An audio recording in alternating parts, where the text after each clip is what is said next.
K C. വേണുഗോപാലുമായി ചർച്ച നടത്തി കേരളത്തിന്റെ ചുമതലയുള്ള AICC general secretary Deepa Das Munshi KC. വേണുഗോപാലിന്റെ വീട്ടിലെത്തിയായിരുന്നു ചർച്ച നടത്തിയത്. മന്ത്രിസഭാ രൂപീകരണം ചർച്ചയായതായി സൂചന. വിവരങ്ങളുമായി ആഷിഖ് റഹ്മാനാണ് ചേരുന്നത്. ആഷിഖ്, എന്തൊക്കെയാണ് ഇവർ ചർച്ച ചെയ്തത്? പ്രധാനമായും മന്ത്രിസഭാ രൂപീകരണം തന്നെയാണോ ചർച്ചയായത്?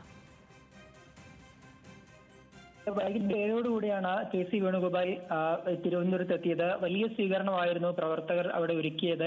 10ഓളം MLA-മാരടക്കം വലിയ സ്വീകരണം കെ.സിക്ക് അവിടെ ഒരുക്കി. ശേഷം വീട്ടിലെത്തിയ കെ.സി. വേണുഗോപാലിനെ ദീപദാസ് മുൻഷി അങ്ങോട്ട് പോയി കാണുകയായിരുന്നു. ഈ കൂടിക്കാഴ്ചയിലാണ് മന്ത്രിസഭാ രൂപീകരണം അടക്കം ചർച്ചയായതായിട്ടുള്ള വിവരങ്ങൾ പുറത്തുവരുന്നത്. നമുക്കറിയാം, കോൺഗ്രസിന്റെയും UDF-ന്റെയും മന്ത്രിസഭാ ചർച്ചകൾ പുരോഗമിക്കുകയാണ്. നാളെയും UDF-ന്റെ യോഗമടക്കം നടക്കുന്നുണ്ട്. കോൺഗ്രസിന് മുഖ്യമന്ത്രി പദമടക്കം 11ഓളം മന്ത്രിമാരെ ലഭിക്കുമെന്നാണ് പ്രതീക്ഷിക്കുന്നത്. ഈ സമയത്ത് മന്ത്രിസഭയിൽ പ്രധാന വകുപ്പുകളടക്കം നേടിക്കൊണ്ട് ആ ഒരു ശക്തി കാണിക്കാനാണ് കെ.സി. വേണുഗോപാൽ പക്ഷം ക്ഷണിക്കുന്നത്. പ്രധാനപ്പെട്ട നേതാക്കളെ പ്രധാനപ്പെട്ട വകുപ്പുകളിൽ തന്നെ നിയോഗിക്കാൻ കെ.സി. ഇതിനോടകം ശ്രമിച്ചതായിട്ടാണ് മനസ്സിലാക്കാൻ കഴിയുന്നത്. ഇത് ദീപദാസ് മുൻഷിയോട് പ്രധാനപ്പെട്ട വകുപ്പുകൾ വേണമെന്നുള്ള കാര്യം ആവശ്യപ്പെട്ടിട്ടുണ്ട്. കാരണം മുഖ്യമന്ത്രി പദം വി.ഡി. സതീശന് നൽകിയതാണ്. ആ ഒരു പദവി കെ.സി. വേണുഗോപാൽ ലഭിച്ചിട്ടില്ല. അതിനാൽ തന്നെ പ്രധാനപ്പെട്ട വകുപ്പുകൾ തന്നെ തന്റെ അനുയായികൾക്ക് കൊടുക്കണമെന്നുള്ള കാര്യമാണ് അദ്ദേഹം അറിയിച്ചത്.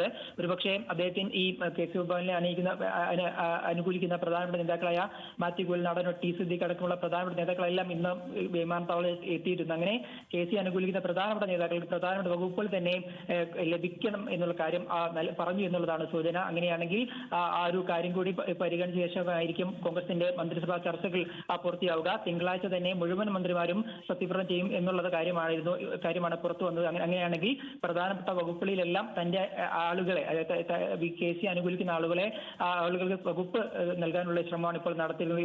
ഇത് ചർച്ചയായി എന്നുള്ളതാണ് നമ്മൾ മനസ്സിലാക്കുന്നത്.